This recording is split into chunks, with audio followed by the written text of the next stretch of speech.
Hello friends, तर ह्या व्हिडिओमध्ये आपण जाणून घेणार आहोत की आपल्या घरात माता लक्ष्मीला प्रसन्न करून कसे बोलवावे।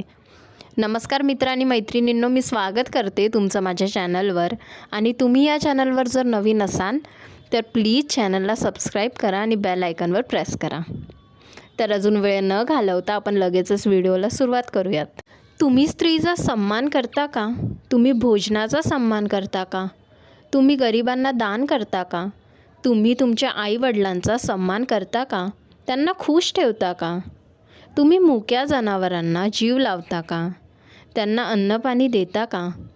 तुम्ही घर स्वच्छ ठेवता का?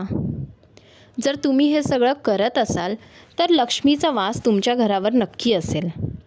ह्या व्यतिरिक्त जरी माता लक्ष्मी तुमच्यावर नाराज असेल तर तुम्ही हे उपाय नक्की करा, जे आता मी तुम्हाला सांगणार आहे। उपाय तर मी सांगणारच आहे, पण त्याआधी मी तुम्हाला सांगणार आहे की माता लक्ष्मी राहते कुठे। जे लोक गोड बोलतात, सर्वांचा आदर करतात, सत्कार करतात, ज्यांचे घर स्वच्छ असते, अशा घरांमध्ये लक्ष्मी राहते। जे येणाऱ्या पाहुण्यांचा आदर सत्कार करतात, त्यांची रिस्पेक्ट करतात। खूपशा घरांमध्ये बघितलं जातं पाहुण्यांना बघून तोंड नाक मुरडतात। खूपशा घरांमध्ये हेही बघितलं जातं की पाहुणे आलेसुद्धा नाहीत त्याआधीच घरातल्या सदस्यांना राग येतो। जे आपल्यापेक्षा मोठ्यांचा, आईवडिलांचा सन्मान करतात, त्यांचा रागराग नाही करत, त्यांना चांगलं वाईट नाही बोलत, त्यांना अपशब्द नाही वापरत, त्यांच्या घरी लक्ष्मीचा वास हा नक्कीच असतो। जे लोक सूर्योदयाच्या आधी उठतात आणि संध्याकाळी नाही झोपत, अशा घरी लक्ष्मीचा वास असतो। आता स्वच्छतेच्या विषयावर बोलायचं झालंच तर ज्यांचे कपडे स्वच्छ धुतलेले असतात, ज्यांचे दात स्वच्छ घासलेले असतात, अशा घरात लक्ष्मी राहते। तर मी तुम्हाला आता उपाय सांगणार आहे।